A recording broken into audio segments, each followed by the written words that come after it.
Look, this is actually, this country has moved, Mr. Speaker. You can protect me from these people from one county. Mr. Speaker, protect us from these people, members of parliament, who are coming from one county. They are obstructing us, Mr. Speaker. Mr. Speaker, where have we come from? Mr. Speaker, there are people conversing in a language that is not parliamentary, and all of them come from the same county. Honorable Meli, Chairman Education. Order. Your discussion is They all come from the same county. All of them four. Okay, proceed. And in the mother tongue. Mr. Speaker, I want to bring us to speed that why are we doing this and why it is necessary to do this amendment, this bill, Mr. Speaker. It's because in 1980s, this country tried to address specific inequalities that were affecting Kenyans in every region through what is called rural focus for rural development strategy. After that, Mr. Speaker, we moved to regional authorities, Mr. Speaker, in the 90s, establishment of regional authorities to be able to address the challenges that are facing Kenyans in specific regions of Kenya so that they are brought up for development, Mr. Speaker. Mr. Speaker, what then followed after all those ones, the focus for rural development in 1980s and the regional development authorities of 90s, now we entered into the Constitution of Kenya 2010. Those are the steps where we have come from. The Constitution of Kenya 2010 actually subdivided this country into 47 county governments that we have today. Again, why? That Kenya is a country with diverse people, and to be able to actually bring up Kenya in a manner that no government shall discriminate, then the establishments of the county governments so that they have equitable share of resources, Mr. Speaker. Then, what now missed is this bill.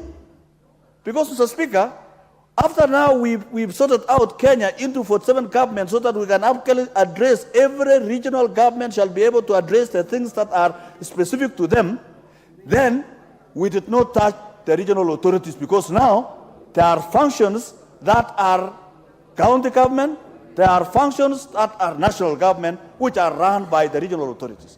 Therefore, it is necessary, the bill sponsored by Honorable Peter Lochangabong is therefore necessary to realign the regional authorities with the new Kenya, the new order in Kenya, the establishments of county governments and the national government. Mr. Speaker, and that is why there is a fourth schedule, that there are things that are specific to be done by the county governments, and there are things that are specific for national government. This bill, therefore, tries to reorganize the regional authorities in a manner that shall conform to the Constitution of Kenya 2010.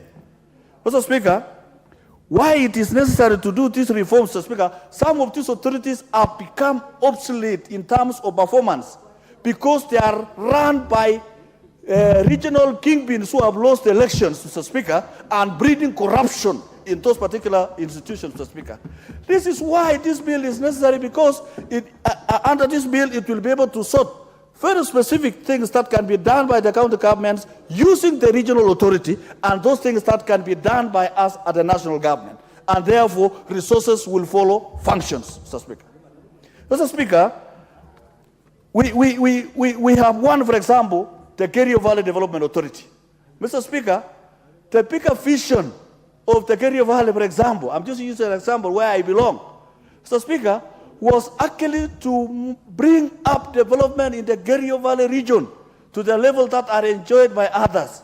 We lost the mission because there were so many other things that came up, Mr. Speaker, and we allowed the regional authorities to be run by our kinsmen in terms of management, board. And Mr. Speaker, I think going forward in Kenya, to avoid what the Deputy Leader of Majority was saying, appointment of board members must meet some specific academic qualifications so that we don't just appoint every Tom, Dick, and Harry to those particular institutions, Mr. Speaker. There are some professional things and technical knowledge that are required to run those institutions, Mr. Speaker.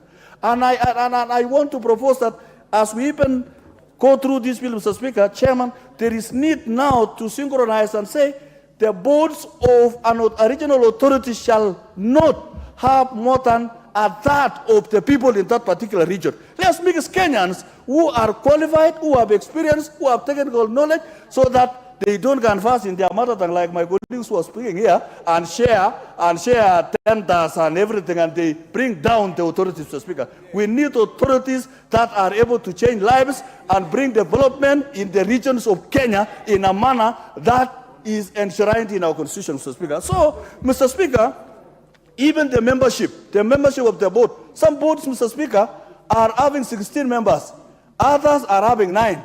There is need to put this House of Regional Authorities in order, not more than 7, for example, Mr. Speaker, so that you have a lean, manageable board.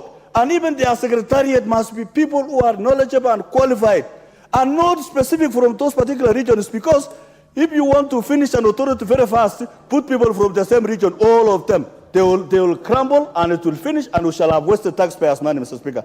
Mr. Speaker, the regional authorities, the things we are talking about here, Mr. Speaker, receives exchequer from all Kenyans regardless of how they voted.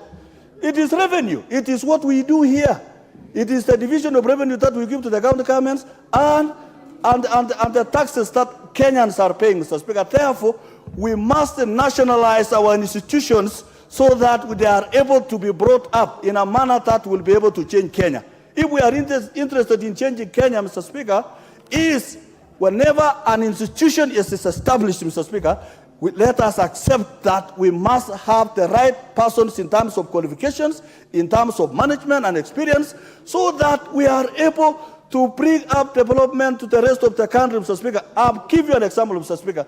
Again, the Takwel hydropower, Mr. Speaker, was supposed to generate power, and the water that is remaining is supposed to be used for irrigation in the entire side of Turkana and West Pokot, Mr. Speaker. That is what will change Kenya. We need this country to become food secure.